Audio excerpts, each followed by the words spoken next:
Well, good evening, folks. I heard that you all might be coming by to pay a call on us tonight. Mrs. Crossfield had told me earlier that you might want to know a little bit about my life while I lived here on Earth. Well, I might as well start at the very beginning. I was born the 22nd of October in 1868 on Fox Creek. Now, if you're from Barron County, you don't know where Fox Creek is because that's in Anderson County, near Lawrenceburg, 95 miles from Glasgow. And when I was a wee boy of 6 years old, I started to school. I loved learning, I loved education, and so I continued going to school for the next 26 years. I really did like going to school. Well, one of those schools was Transylvania University in Lexington, Kentucky. I matriculated there when I was only 16 years old, stayed 4 terms, and earned my A.B. degree in 1889. A few months later, I took my first job at the Classical and English Academy in Harrodsburg, Kentucky. And within a few months, the sensitive side of my soul decided that I really wanted to preach instead. So I boarded the train for the University of Chicago and stayed there for summer school and came back to Lexington then and went back to the campus at Transylvania where the College of the Bible was located. They later changed the name to the Lexington Theological Seminary. And 2 years there working on my master's degree. And one of the highlights, I love doing this, was the 22nd of February, 1892, I won the gold medal in the Washington's Birthday Oratory Contest. The title of my speech was The Hero of the Future. Well, within a few months I had graduated, and I once again got on the train. This time I came to Glasgow, Kentucky. I was to be the pastor of the First Christian Church, which at that time was located on South Green Street.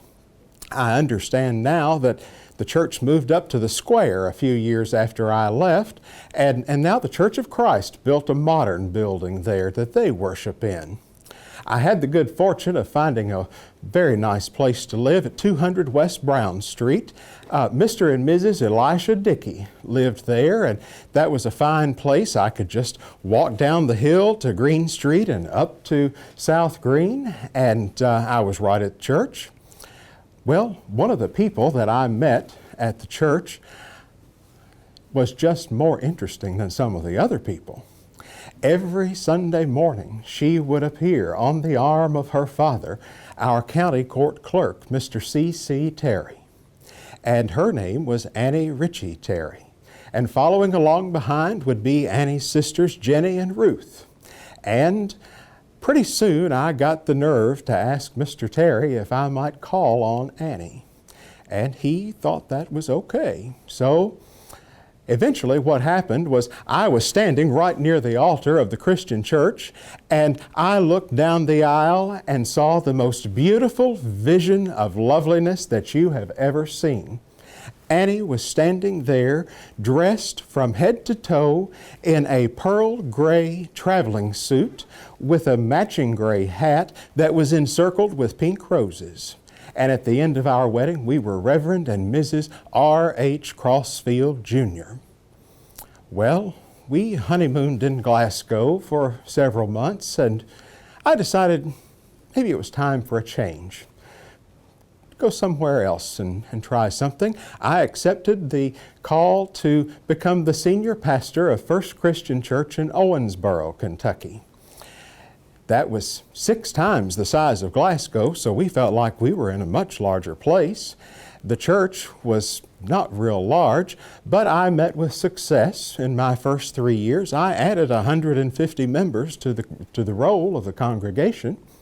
And by the time 1900 rolled around, things were going very well.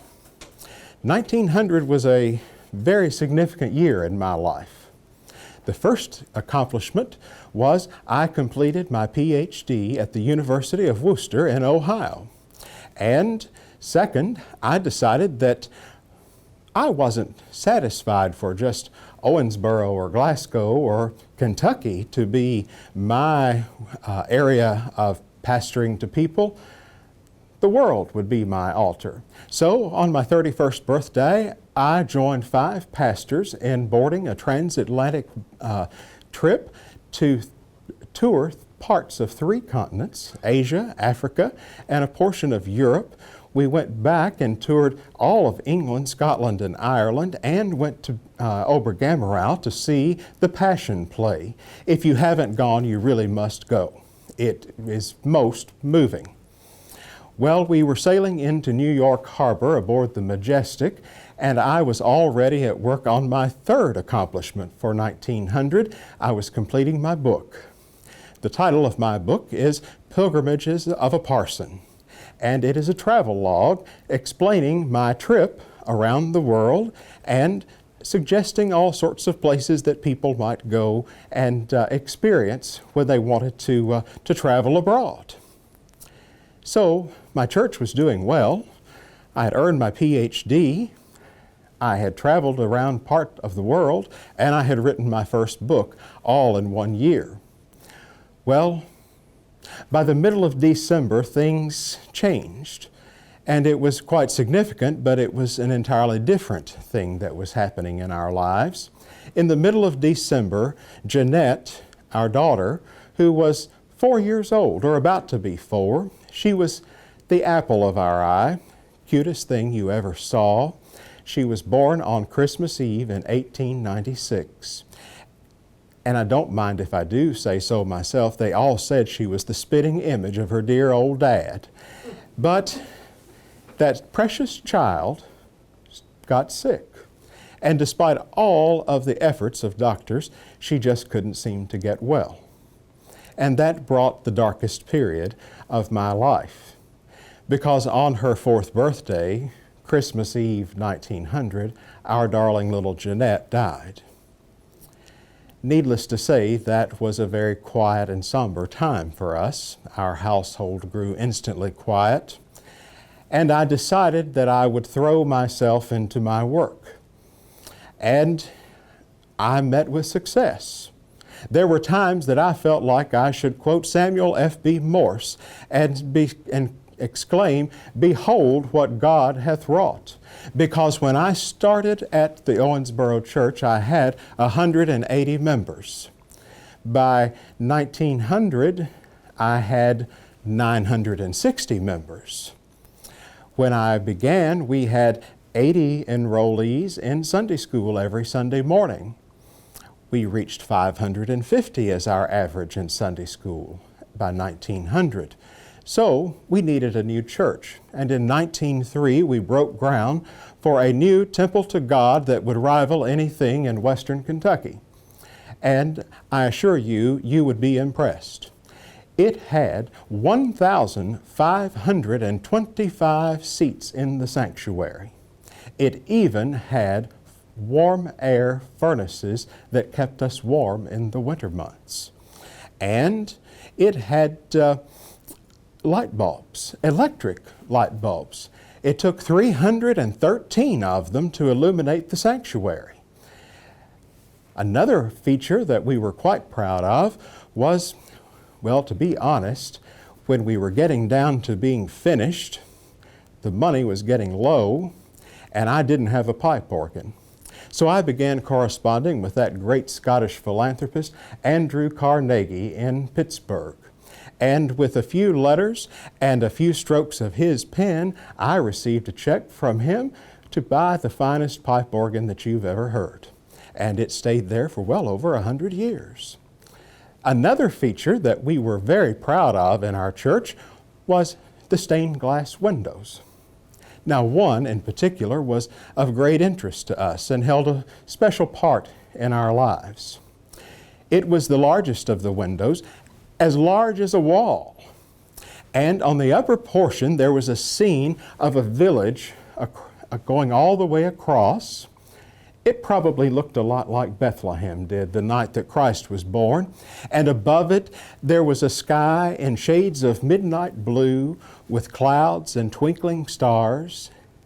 And in the center of it all was a beautiful life-size angel dressed in flowing robes the color of roses. And in the angel's arms was Jeanette, her head resting on the angel's shoulder, her arms around the angel's neck, dressed in her little white gown, and we named the window the Flight of the Soul. And when I stood in my pulpit and looked to the right, I could see Jeanette being whisked away to heaven, and I knew for certain that she was safe and I would see her again. It became apparent to me that I was ready for yet another change. Believe it or not, I went back to the campus of Transylvania University for the third time in my life, this time as the president of the university.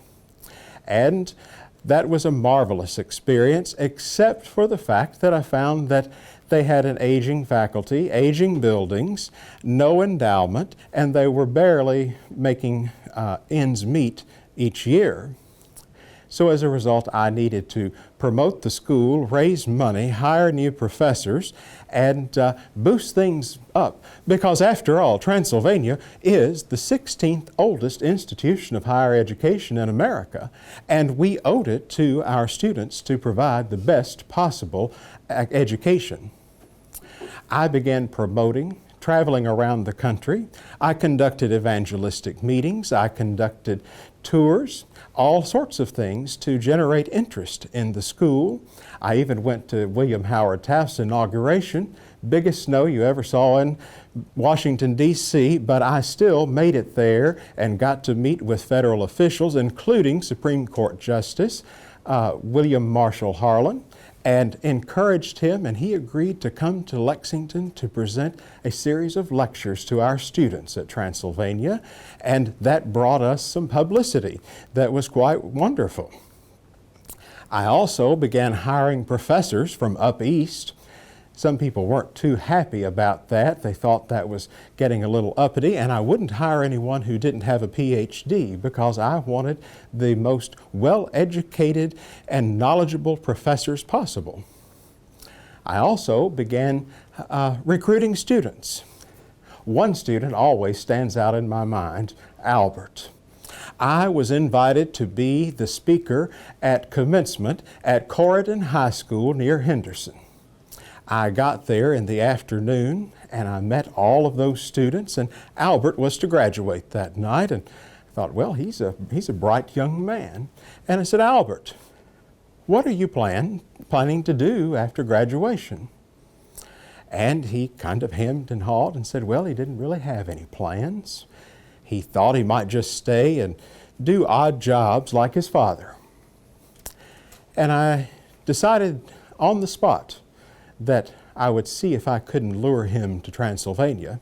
I said, Albert, if I give you a scholarship to Transylvania and I send you a train ticket to come to Lexington, will you come?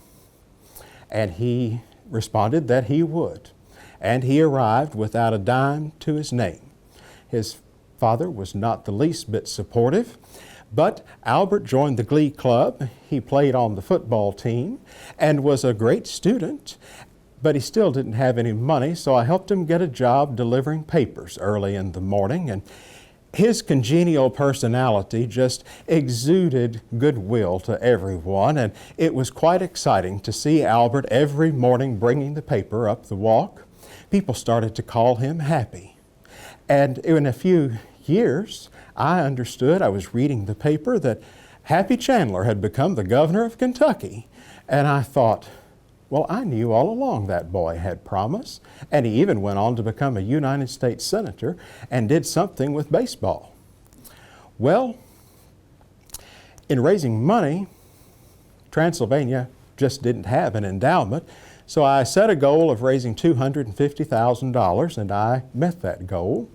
By that point, I had also become president of the College of the Bible, and they had less money than Transylvania. So I had to raise more money for them. I ended up raising a little over $500,000 for them, and that caught the attention of the Christian Church Disciples of Christ, who asked if I might help them out in raising money for a campaign called Men in Millions that was to help endow colleges that are affiliated with the Disciples denomination and their pensions for their ministers. And I was quite successful. In 1921, I raised $6.3 million for that movement. And that led to my next position as the comptroller of the Federal Council of Churches in New York City.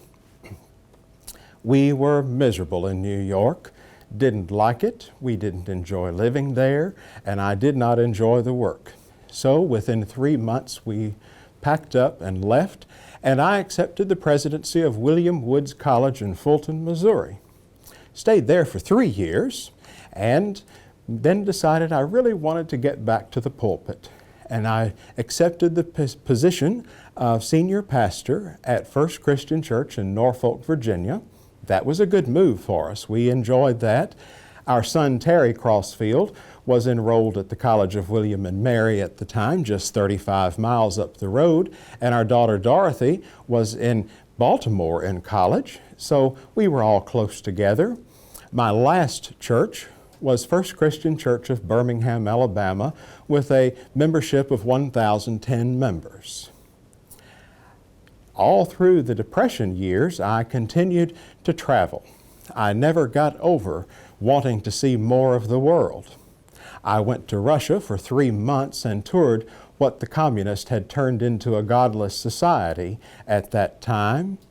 I was invited to be the keynote speaker for the World Sunday School Congress in Rio de Janeiro and sailed for South America. And while I was there, I decided to go ahead and stay 2 months so that I could tour all of the important places in South America, which allowed me to begin a lecture series about my travels around the world.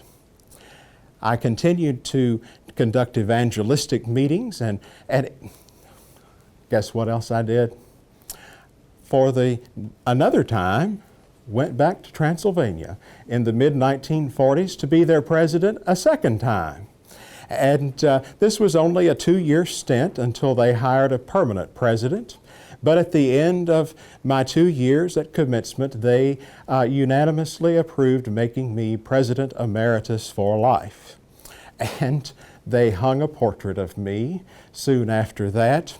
And the cutest thing happened on the way back home. We were coming through Glasgow on the Pan American train, and my daughter Dorothy saw some of our Glasgow friends, and they inquired where we had been, and Dorothy's quite a cut-up, and she said, "Oh, well, we've been to Transylvania to see Dad's hanging." And the 29th of July, 1951, I gave my last sermon. It was at Valley Christian Church in Homewood, Alabama, which was a mission church my congregation had started. And the next day, probably the single most important thing that happened in my life occurred without any fanfare and quite suddenly, and that was God decided my work was finished. I was brought back to Glasgow and buried at the foot of my daughter Jeanette's grave in Glasgow Municipal Cemetery, and 7 years later my wife Annie joined me and we repose there today. There are many more things I could tell you about my life here on earth, but I do believe I heard the Master calling. And with that, I am going to bid you adieu until we meet again. Good evening.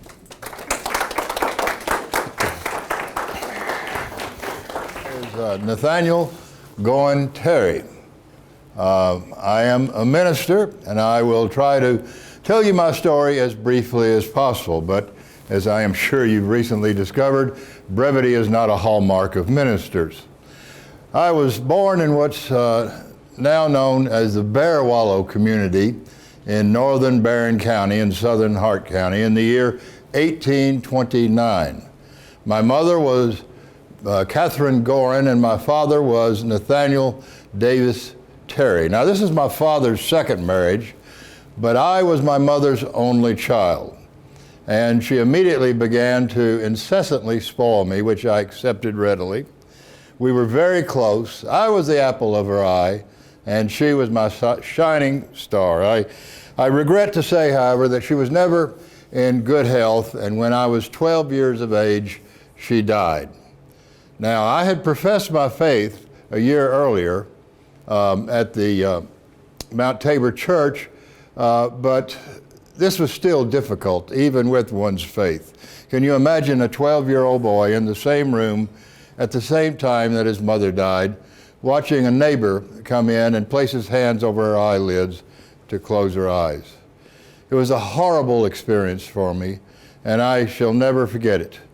I was her only child, and I still miss her greatly. That was my first test of faith. There would be another one to come along later, which I will relate to you presently.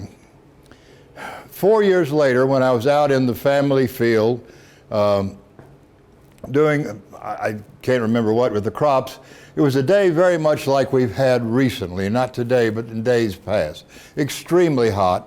I was extremely hot and sweaty, and my father came out to the fields and said, "Nat," as he referred to me, "your mother has left you an inheritance of $300. Why he chose to wait 4 years to tell me that, I can only guess. He said, "You have two choices with this money. You can have me hold it for another 5 years until you're 21. That was the age of majority at that time. Fortunately for you young people, it's 18 now, as I understand. Or you can immediately go to school." I immediately decided that I would immediately go to school. So we both mounted horses, got on horseback, and rode 2 days to Danville, Kentucky, where I was enrolled in Centre College. My father left me with $3. I asked him why such a paltry sum, and he said any more would get me into mischief. Like most young people who go off to school, I initially was miserable. Also, like most people who go off to school, I was relieved of that agony very quickly and enjoyed my 2 years at Centre College, where I came back to teach school. I taught school, farmed, and fell in love in that order.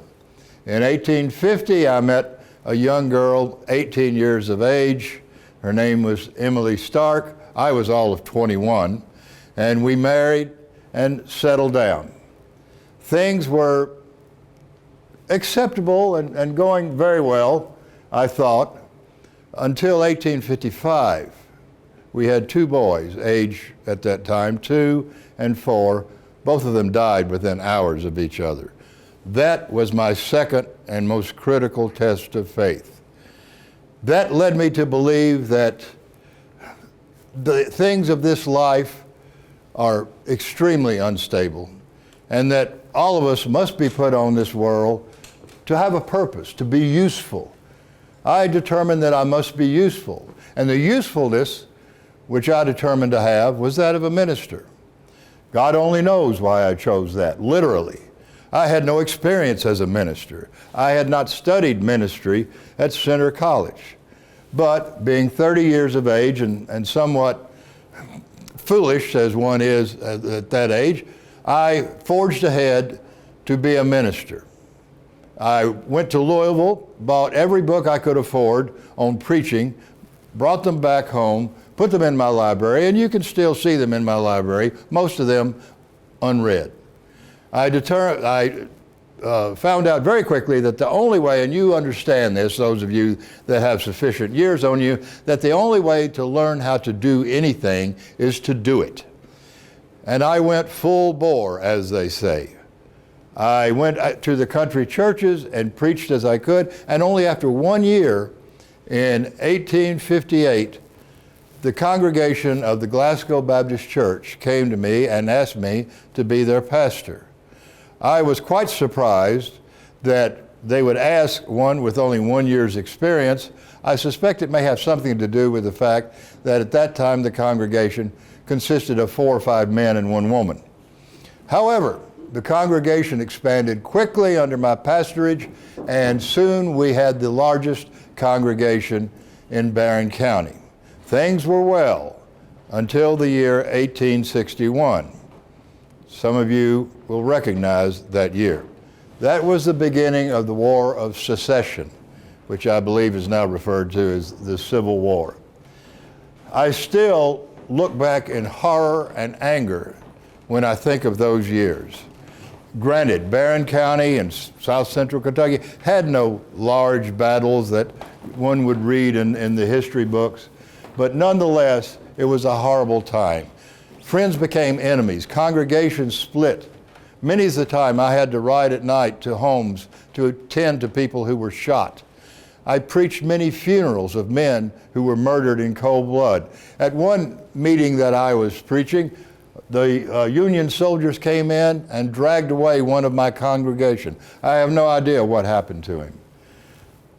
The agony of that war period, however, did prove one positive result, and that was the Emancipation Proclamation and the 13th Amendment to the United States Constitution. Of course, that freed the slaves. It's a little known fact that many Protestant churches during that period of time had as members of their congregation slaves and freedmen.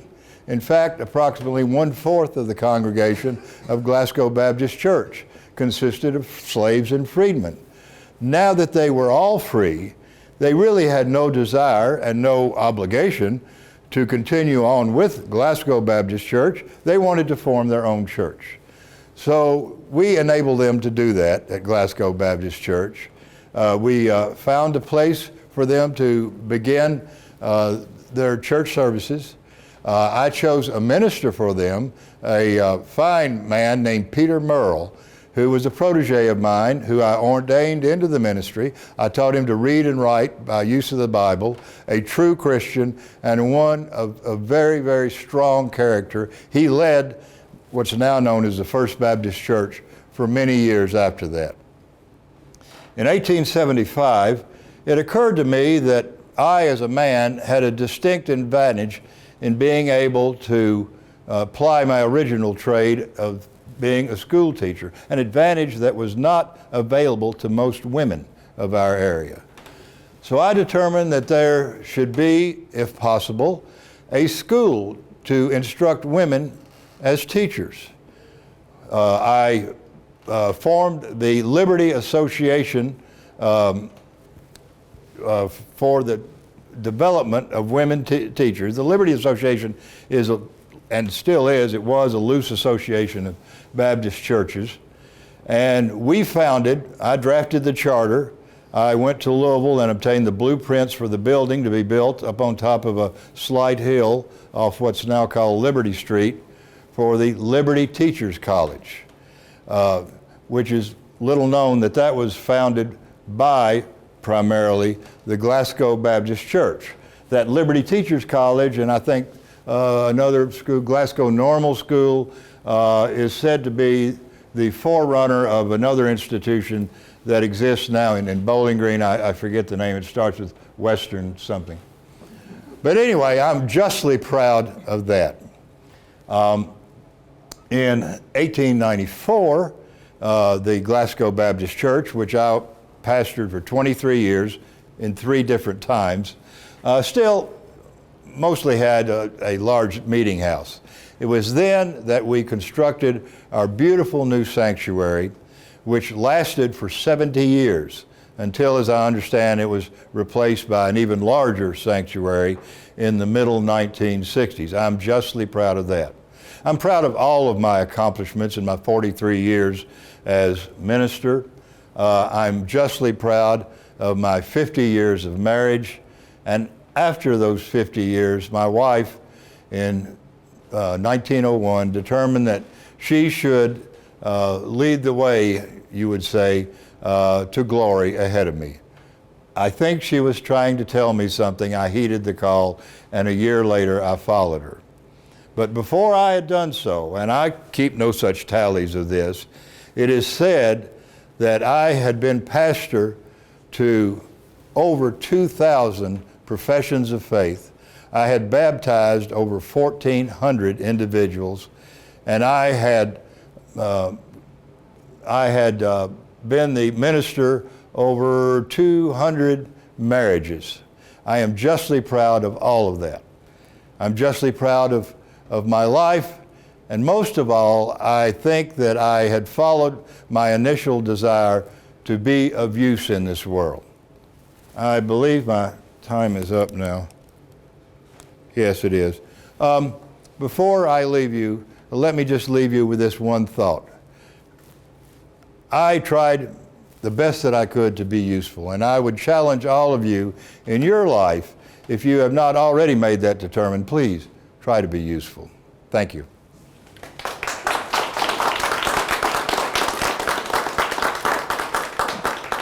This radio ready for a customer. It's coming back by closing time. I'll be right with you.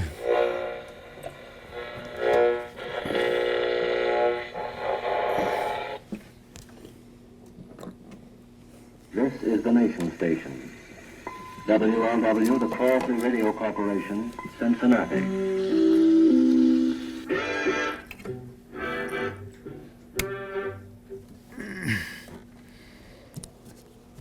Okay, good evening. I'm Forrest E. Rice. Most people call me Ellis, my middle name. Operated a business in Glasgow for 40-some years called Rice's Radio and Electric, or also Rice's Radio and TV. I'm not from here. I came from far eastern Kentucky near Paintsville, about 250 miles from here. Grew up on in valleys and farm and log cabins and stuff. My mama died when I was about a year old, so my daddy and grandparents raised me pretty much. Had routine schools and stuff. They weren't the best back then, but they got us by. Now my daddy was a jack of all trades, and I learned a whole lot from him. He was a blacksmith. He was had a machine shop. He was good at wiring things. He wired telephones up and down the valleys there for old crank telephones, and they first came 1920 or so. And he wired up the dynamite charges for the coal mines. That was a very important job. We weren't coal miners as such, but we supported the coal industry somewhat. Now, as I grew up and learning skills from him, came across some discarded radios. Radios were just coming to be, and I would get some of them working, and they were fascinating. Little box, you could hear voices, you could hear news, music, programs from all over, and that's pretty cool, you know. Not too many of us in the valleys there could afford them, but they were pretty nice and coming along. Now, WLW Cincinnati was the most powerful station we could get. So I wrote to them. I was just a little, maybe 13-year-old, and told them how much I liked it and wish I could learn more about it. So they said, why don't you come up and visit? So I got, my granddaddy gave me train fare, and I rode trains and buses till I found it, and they took me under their wing and showed me all that super equipment and big antennas, and fascinating, you know. I knew then and there I was going to make radio probably the rest of my life, something, things related to radio. Get back home, and they gave me a couple of textbooks to read from WLW, but we didn't have any trade schools. We had a little library with very little technical stuff in it, and I exhausted those textbooks, and I was just crying out for more knowledge, more training. I wanted to learn more and more about this magic of radio. I heard about home study courses, correspondence schools. There was a big one in Washington, D.C. called the National Radio Institute, NRI for short, and they offered all various courses. They had a basic fundamental radio repair course, so talked my granddaddy into buying it for me. And the way it worked, they would send you lessons, little bite-sized 30, 40 page. You'd study the lessons, and at the end was a 10-question quiz. You'd write out the answers and mail it to them. That's why they call it correspondence school. They'd grade your answers and send them back to you. And here's an example of 1934, and I got an A. What about that? I was proud of that. I got quite a few A's. I really ate these lessons up. Boys would be out playing, and my friends, and I'd be home studying, carefully going over these lessons. After a year or so, and you complete 50 or so lessons, you've completed the course, they would graduate you. and they would send you a diploma. Here's my diploma, dated 1936. And, well, I was really proud of that. That was a great achievement, you know, for a poor little boy in the mountains. So I'm qualified now to repair radios. And indeed, I had neighbors, friends that had radios need to be repaired. But big problem, it was 1936. And what's going on then? The Great Depression. And the poor folks had no money to pay me with. They could give me a bushel of corn maybe, or a dozen eggs or something, but wasn't quite what I wanted. And I heard about job openings in like Atlanta or Detroit, places, you know, far out of my reach, and no way I could do that. But along came an ad I found for a place in Glasgow, Kentucky, and it was 250 miles away, but the Philco dealership there needed a radio repairman. So I wrote to them, and pretty soon the Philco rep, some kind of a regional guy from Pennsylvania, I think, he came to visit me. Said, son, I think you're just what we need. Would you like to move to Glasgow and go to work there? I said, yeah. A lot of my friends were moving to Michigan, whatever, because it was so much poverty there. So I said, I might as well go too. At least I can stay in Kentucky. So decided I'd take the job offer. They said they had room and board for me and told me I'd get some wages and even commissions. So needed a car to get there. Go shopping around Paintsville, and I found a Model T Ford, I think about a 1926 model. Didn't look too good, but it ran good, and I had enough skills I could keep it running, I thought. The guy was asking $15 for it. Remember, that's 1936. Well, I was destined to become a pretty good businessman. I got him down to $12. And then I made him throw in 2 spare tires because I doubted if I'd get out of the mountains without them. So I packed up all I could and headed off to Glasgow in 1937. I arrived there and see this nice town that's definitely a lot more thriving than it was back in the mountains there. The Depression hit them too, but not nearly as bad, apparently. The Philco dealer was Fought Furniture and Piano Company, I think. It was located right off the square, just a couple of doors up from the plaza at the time. And he was the franchise Philco dealer. And they set me up a nice shop area in the basement. The Philco rep again came down, helped inventory of parts. I took off right away, learning a lot, and did a good job. I became quite an accomplished radio repairman. People all around came to us. Saturdays were particularly fascinating because the farmers would come to town early in the morning. They might bring their radio to be fixed, and they would bring their batteries to be charged.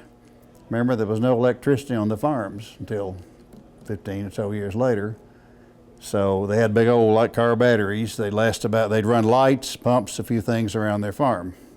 Not enough power to cook with or anything like that, but just it was important to the farmers to have that. So we would charge their batteries. We had a big rack, and 4 to 6 hours, they'd pick them up on the way home, ready for another week. We charged 25 cents to charge the battery. Mr. Fought usually let me keep those quarters. And I added up, saved up. That was nice spending money. Around that time, Mr. Fought hired a young girl bookkeeper right out of high school, Eleanor Bybee, from a nice family in the county there. Eleanor had taken extra bookkeeping classes, had some kind of certification. She was very good at her job. And she was a cute little thing. And I guess I was not too bad myself. And we hit it off pretty good. And a bit later, we got married, got an apartment over on Columbia Avenue. Things are doing good. We're climbing out of the recession. Life's pretty good. 1940, I remember hearing all kind of news on my radios about all this disturbance in Europe, all this problems, and then also over in Japan too. And but they said not to worry. Our nation's leaders, our senators, whatever, don't want to get in another war over in Europe like we did World War I. That was terrible. So we're doing okay. We'll let the Europeans solve it themselves maybe. 1941, here's Pearl Harbor. Well, overnight that attitude changed. So all the young men around, I was actually early 20s, but we were figured we'd have to go help fight this war. Now, the government had nationalized most major industries. The radio, for example, was turned over to make military equipment. The automobile plants were making military trucks, tanks, whatever, that sort of thing. The aircraft industry making fighter planes. So I heard an ad somewhere that the government needed skilled radio people like me, and good government pay, and might keep me out of the Army for a while. So I applied just to see what it was all about, and they said, "You're just what we need." They sent me to Dayton, Ohio, to the Wright Field, which later became the Air Force's headquarters. And they said, "We got just a place for you." And they sent me to Newark that night on the train, and said, "Send for your stuff." So I went, and Eleanor followed me on up in a few weeks and brought clothes and household items. We set up housekeeping up there. She got a good job with Tunksall making, I think it was aircraft landing lights and other things. And life was pretty good. The pay was much better than I was getting back in Kentucky. And we missed home, but we enjoyed some of the amenities up there. We'd go a good weekend on Coney Island in the summer was something we could do, and we could go to Broadway and see a play once in a while. How about that? So pretty cute. I worked for two different, here's my ID badge, U.S. government, RCA Victor Division, and then here's one from L.S. Brock where I was an inspector for aircraft radio. That was my biggest job, I think. And things went on well, and my son Charles was born in 1945 in Newark. A few months later, the war starts winding down and comes to an end, and the war is over. Now, all these government jobs we had are being converted back to civilian production. They told me, said, "You've done such a good job, you can stay, we'll send you to school, whatever, and you almost guaranteed a good future here." And her also, she'd done very well at Tunksall, and they had to see her go. But we longed for home, like everybody. And I was wanting my own business in the worst way. I'd been dreaming of that, and I'd saved a lot of money there in New Jersey. So 1946, come back to Glasgow, and I bought a garage apartment down at 609 East Main. We lived upstairs and had the radio shop downstairs. And we took off and did very well. We had tons of business, supported Mr. Fault like before and many other places. We had sideline. We fixed Maytag washing machines of all things. The old Ringer types. See, the farms had gasoline engine washers. But when the farms finally started getting electricity, we could convert those to electric motors. And then the women could wash their clothes inside and having to go out with the gasoline engines. Television comes along, 1951 or so, and by the time Channel 5 went on there, you could get a decent picture most of the time. And we really had a boom there. There was, we didn't have room for the inventory we needed to support all this. We were just overcrowded like you wouldn't believe. So up the street at 309 East Main, we found a house for sale, moved the house, we bought it, moved the house, built our building there.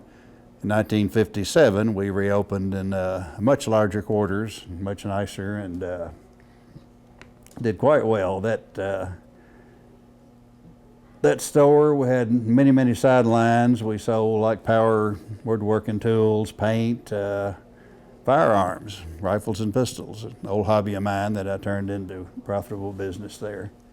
And little by little, in 1960, one of the coolest things, we bought the record shop. There was a record shop up on the square, and the lady wanted to retire, so we moved it down there. It wasn't a whole lot of profit in it, but it attracted a lot of crowds. It was very, very popular. And Eleanor took to that real well. She loved ordering the records, customizing the inventory for our customers' taste, and she would spin the records for you before you bought them. It was a great tradition. Okay, pretty good prosperity we're having there, and things are going along. I was not like most men. I didn't really get into golf or hunting and fishing. I liked it, but I didn't have time. I was working, and then my spare time was devoted to more technical hobbies. There was radios to build and aviation. I liked airplanes. I'd always had a thing for that. So in the 50s, I took lessons and got my pilot's license. Then I bought a plane, then later 2 more. I had 3 airplanes in my life there. And come the 70s, I'm getting older, but I had a desire to build my own airplane. That was the pinnacle. If you were a private pilot, could build your own plane, that was just the ultimate. So I learned went to Louisville and met with some fellows that had been doing that, and bought a set of plans from a man named Pasmini, and bought sheets, rolls of aluminum. You'd cut out all the parts, all the little ribs and struts, pop rivet them together. This took about 6 years. The plane was coming along. Got an engine propeller. It was from a Piper Cub, and it was overhauled and brought up to modern specs. Got it all pretty well assembled. Now, a government man, a FAA engineer, comes by to inspect it every so often while you're building it. So he came and gave the final inspection in May of '77. He said, "You're pretty much good to go." Told me a couple little things to do, something about the landing gear and all, and you're ready to go fly it. Well, wouldn't you know, a couple of days later, I passed on. Never got to fly it. I'll spare you the details of my death there, but you can say I was doing something I love best, which was flying. Now, the plane was finished by some friends and stored. Eleanor didn't want to sell it. There really wasn't much of a market either. The builders wanted to build their own planes. So we just stored it, not knowing what else to do with it. Now, through the years, some good citizens in Glasgow decided that we needed a museum, and they bought this old factory building and began to remodel it into a museum. It had this nice big lobby and tall ceilings. Well, some of the committee said, "You know, I wish we had an airplane to hang up there like they have in Washington, the Smithsonian. It'd be, hey, I know where there is one." So they contacted the family, and we negotiated it out, and it was donated. Mr. Carl Weiss took over the project. He took the plane and had a few dents after all that storage, and then he repainted it, fixed it all, and he contracted Mr. Hendricks to transport it up here and get it hung up there, which was quite a chore, I understand. So today the plane hangs there for all to see. A little bit of a tribute to me, I guess, and you can always remember me by that. So thank you for coming. Now, where is that customer? I want to get out of here. My name is Berta Lovelady Church, and I have a sad story to tell. I ask that you bear with me because being here tonight brings back some memories, and the story never gets any easier to tell. I'll begin by telling you a little bit about myself. Lovelady's not a very common name around here. I was born in Tennessee in 1897 in the Red Boiling Springs area. Maybe some of you have heard of the Donahoe Hotel. I worked there. My aunt ran the hotel, and as a young girl, I would help her operate the place during the summers. When I got older, I had the privilege of attending art school in Cincinnati, Ohio. I had a real passion for painting. Unfortunately, I was only allowed to stay for 1 year. My father said that that was enough. I guess it was expensive and money was short. He had just put my sister through college where she became a teacher. Nevertheless, I was disappointed. I wanted to stay longer. After art school, I met my husband, William Homer Church. Now later in life, he served Barron County as a magistrate for several years. We had 2 sons, Homer Clay, and 5 years later we had Jack. Now that Jack, he was a real mess. Just getting him to go to school every day was a chore. Don't you know, one day his teacher stopped by the house and wanted to know if Jack was okay. I said as far as I knew he was. I didn't know what she was talking about. She said, well, Jack hadn't been to school for several days. I was embarrassed, and I assured her that I would find out what was going on. So come to find out, he'd been telling me he was going to school, but when the rest of the kids went one way to go to the schoolhouse, he went the other way to hide out in the woods. Now he came out of the woods at recess to play with his buddies, But when they went back to the schoolhouse to finish their day, he went back to the woods to finish his. He got back by with that for several days. That boy was a mess. Back to the story, it was during my lifetime that we went from wagons and trains to cars and airplanes. Most homes got electricity, indoor plumbing, telephones. Women gained the right to vote, and a lot of women went to public work. As for me, I decided to stay home and take care of my family and work around the farm. I lived through some tough times. We had a terrible flu epidemic. We had wars. And of course, we had the Great Depression, where people did just about anything they could to get by. Homer and I bought a farm down on Slash Road, the Barlow Farm, and we struggled, but we all worked together. We worried, but we prayed together, and the good Lord saw us through.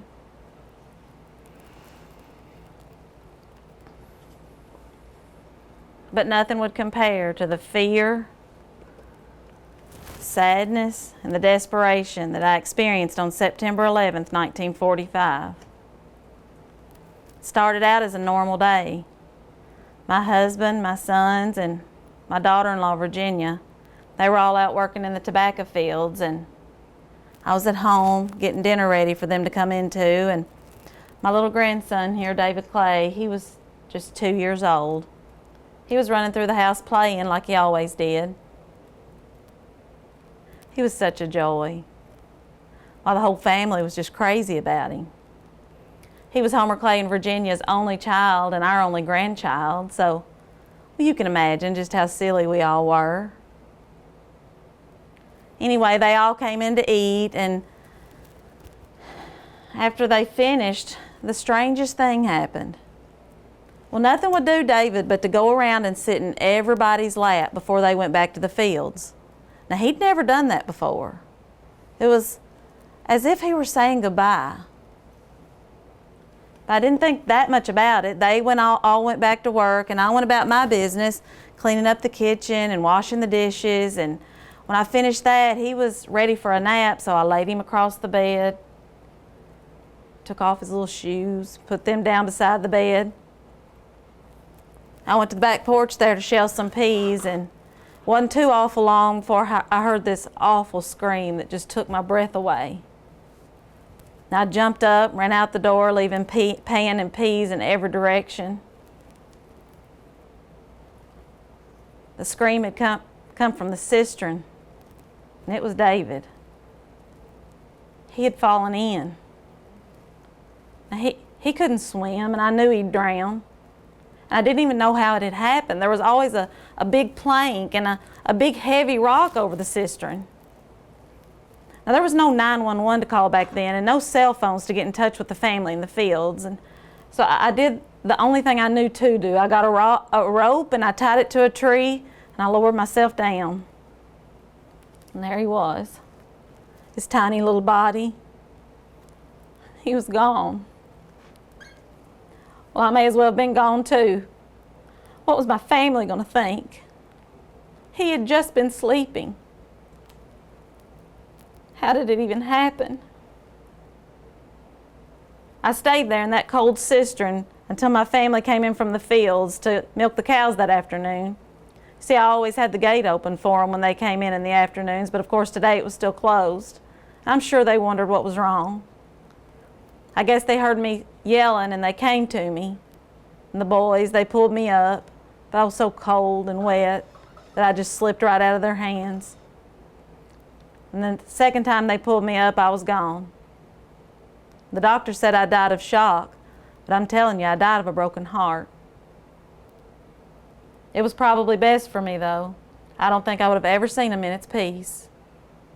But my family was devastated. Jack was just 17, just a boy. And Homer Clay, he lost his mother and his only child in one single incident. Little David and I were put to rest together. He's lying in my arms, and we've been together for 73 years now.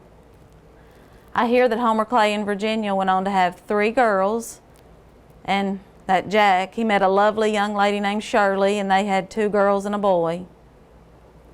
You know, Tragedy changes things forever, and nobody knows that better than my family. Thanks for stopping by tonight, but I'd better get back to little David now.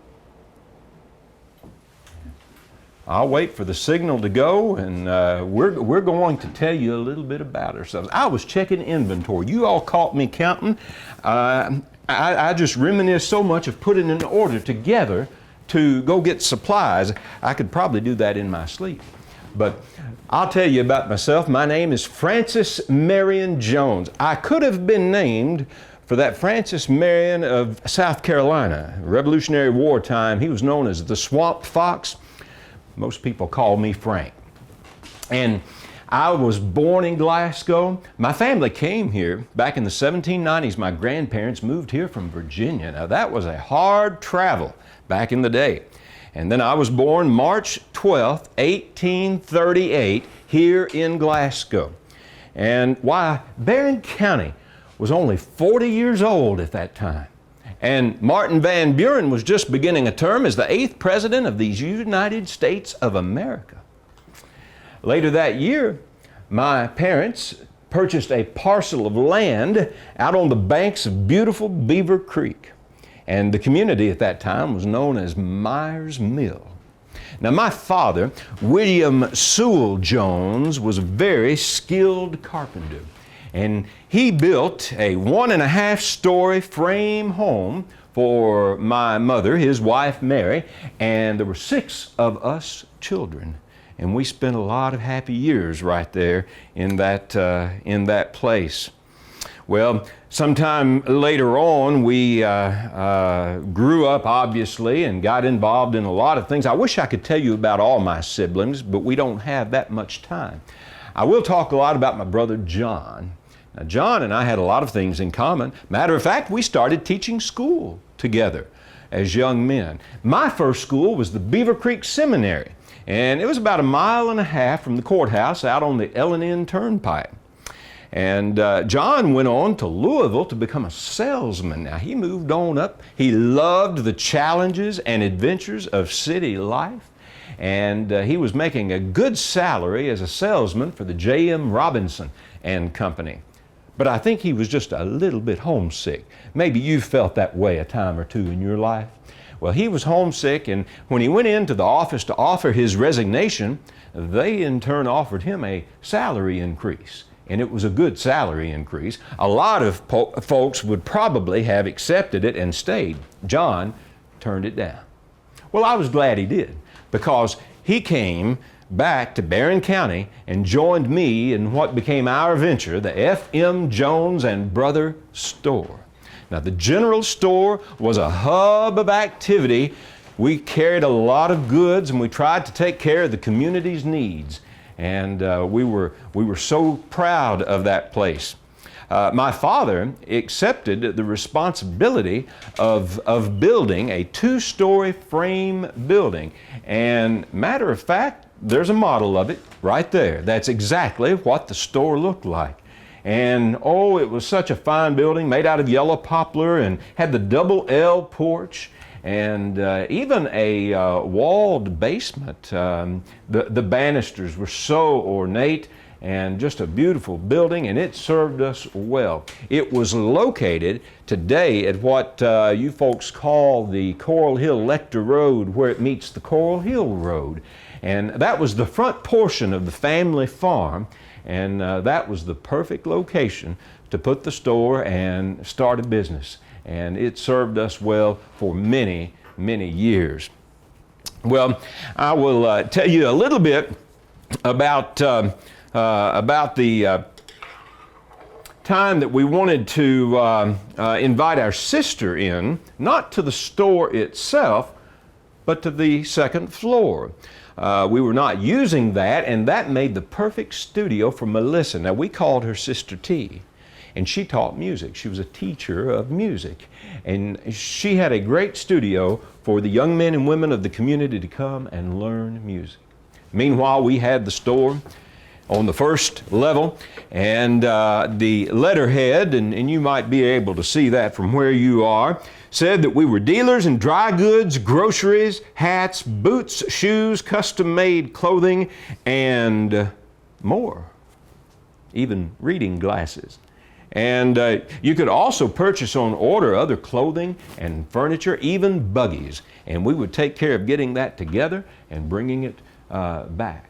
Now, we had one employee over those years, and John I. Poole was his name. His specialty, custom-made shoes and boots. He was a cobbler. And people came from all over for his footwear. Why, people said that we were the best suppliers between Louisville and Nashville. We were just happy to oblige and try to serve our customers' needs in whatever way that we could. We were always looking for a way to expand and maybe carry something that they didn't have. And one thing that I happened to think of that we needed, I applied for it in 1856, and that was just 5 years before that war between the states, you might remember. I applied for a post office. Now, back in the day, post offices were in the back of general stores. There was a cabinet in the back, and if you could see the other side of that, you would see the different slots for the mail to be. Well, we applied for a post office and were granted that. Now, we had to put a name of the community on the application. And at that time when we applied for it, we thought, well, we need a new name. Change can be good sometimes, and we just felt that we needed to update the name. And John had always been fascinated with the coral clay of that place. After some thought, we had our name. We called the place Coral Hill. Someone came through here earlier and said there's a spot that is still called Coral Hill today, and I'm glad that it is.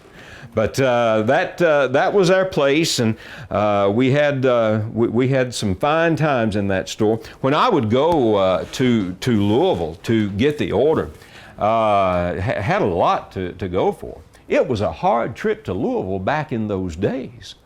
The journey was long, and the roads were very bad, and you had streams to ford and lodging to think about along the way. And you also had security and feed for the animals to think about, and it was just hard. Why, somebody said that you folks today can travel there in about an hour and a half, take care of everything you need to do before sundown, and come back before dark, and that just amazes me. Makes me dizzy just thinking about it. Sort of like that camera right there. I've never seen one quite like that. We had a good community, and we were thriving, and I'll give you some examples of how we were thriving back in the day. The Cumberland Trace stagecoach came through twice a day. There was a northbound route and a southbound route, and you could hear the bugler's musical note about a half mile before the coach arrived, and that gave us time to get outside the store and welcome the travelers as they got off the stage.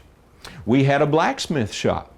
And if you know rural communities, there's always a need for tools and equipment to be constructed and repaired. And the blacksmith shop was very, very important for us. Why? There was a voting house. Now, that voting house is the symbol for a representative democracy under the U.S. Constitution, and we were proud of that voting house. It was good to see the Lord's work take place in our community. Why, just after the Civil War, Sister T became the organist and a Sunday school teacher at the new Coral Hill Christian Church. After the turn of the century, it was 1903 to be exact, the new Coral Hill Baptist Church was organized. And education prospered as well. At first, we didn't have a school for many years. Why, kids had to walk barefoot through all kinds of weather, 4 miles sometimes, just to find the nearest school, and we felt we needed one right there. We raised subscriptions. That's how you did it back in the day. And our family donated about 3/4 of an acre of land for the building of the Coral Hill Academy. It was located at the corner of Coral Hill Road and Tick Ridge Road. And that school was built in 4 days at a cost of $96.25. And it probably costs more to build a school today. I'm just guessing that it probably does. we had a lot of growth, and yes, that community was just thriving, and we were just glad that it was. I'll share one more blessing in my life, and that would be my wife, Miss Lizzie Duff. I married Miss Lizzie. She was the daughter of Squire Edmund and Eliza Jane Duff. And she was as pretty as a peach. Oh my goodness, she had so many curls. Made my heart just skip a beat. It was just, she was beautiful, and our relationship became beautiful, and we married in the parlor of her parents' home. And oh, she was just so sweet. We married Brother L.E. Campbell from Bardstown, came down to solemnize the ceremony. And then we started off our married life together, and she just stayed sweet all the time. She wasn't spoiled at all, in spite of having 6 brothers, believe it or not. Well, we had a fine home. We were blessed with 3 handsome boys, not 6. We had Clarence, Hayden, and William, our sons, and they were a buzz of activity. Our house was just across and up the road from the store. And I'm told in this place, as you go back down to the first level, there is a model of our house as well. White, 2-story home, had the double L porch, I believe, going for it, and you'll have to check that out and see about that. We spent many happy years at Coral Hill. Well, I know time is getting away from me, and oh my, time. You know, a lot can change in almost 78 years. Why, there's a stone up in the cemetery that records the date of my passing, which was January 28th of 1916. And that year, Americans were worried about our boys going off to that great war that was happening in Europe. It was raging, and we were worried about that. And the country was under the leadership already of the 28th president. Woodrow Wilson was his name. A lot of changes I witnessed. I could go on, but I know you've got other places to go. I'm going to leave you with a sound, though. And I'm guessing you don't hear this sound every day. This is a wooden screen door. And every general store had doors like this, and houses had doors like this, and oh, you've got to appreciate this sound. Oh, music to my ears, music to my ears. Thank you, folks, for stopping by. I will leave you with one piece of advice. Live well. One day, there may be a harvest of your history. Thank you, folks, for coming. Good to see you all. Well, good evening, friends and neighbors. It's so good to see so many of you out tonight. My name is Bess Howard. Most people just call me Miss Bess. I was born in 1890 in Summershade, but I've lived most of my life here in Glasgow. In fact, I live just a few streets over on Brown Street. My father, Dr. Thomas Howard, died from typhoid fever when I was 3 years old, leaving my mother, Queen Langford Howard, to raise 5 children. One of my brothers, Dr. C.C. Howard, a well-known doctor in Glasgow, built the Howard Clinic, and I believe that's where the health department is today. Now, as a young woman, I went to Western Kentucky College to be a teacher, and I taught school for 8 years. I taught at Glasgow and Summershade and several schools around Berrien County, and that's when I came to know and have a great respect for the good, hardworking people of Berrien County. Now, 1920, as I recall, was a very important year in our country's history. That's when the women first got the right to vote, and that opened up lots of opportunities all across the country. So I decided I would run for office. I was the first woman in Berrien County to run for and be elected to an office, and I was elected to the office of Berrien County Court Clerk in 1921, and that was an office that I was to hold for the next 32 years. Now, when I became clerk, I was literally stepping into a man's world. Now, when I went to the courthouse, went through that to the clerk's office, I could see that it had become a popular loafing spot. There were 3 retired gentlemen who had become accustomed to spending their whole day in front of the nice warm fire there in the clerk's office, and they weren't about to change their habits just because the new clerk was a woman. One of the men, Mr. Parrish, would bring his lunch every day and put it on one of the shelves there inside of the clerk's office. But those 3 gentlemen were never intimidating to me, and they soon accepted me into their circle. In fact, they were very helpful when I was learning the ropes. Now, one of the first obstacles I faced when I took office was finding out that there was no ladies' room in the courthouse. Now, how was I to do the job I was elected to do if every time nature called I needed to go down to one of the businesses on the square or go all the way home?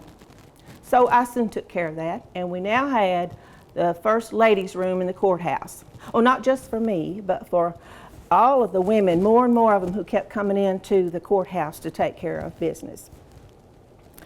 Now, when I got to the courthouse and got settled into my job, I could see that it was a big job and there was a lot to do. We had a lot of records to take care of, and we'd been using a system that was old and not very efficient. And a lot of the courthouses around had been burned. A lot of the ones around us in other counties were burned during the Civil War, but the Barron County Courthouse was spared. And that meant that we had records dating back to 1796 that needed to be organized and re-indexed if they were going to be of any use to the general public. Well, it seemed like an overwhelming job, and I really wanted to do a good job, and I thought, well, what am I going to do? So I had 3 choices.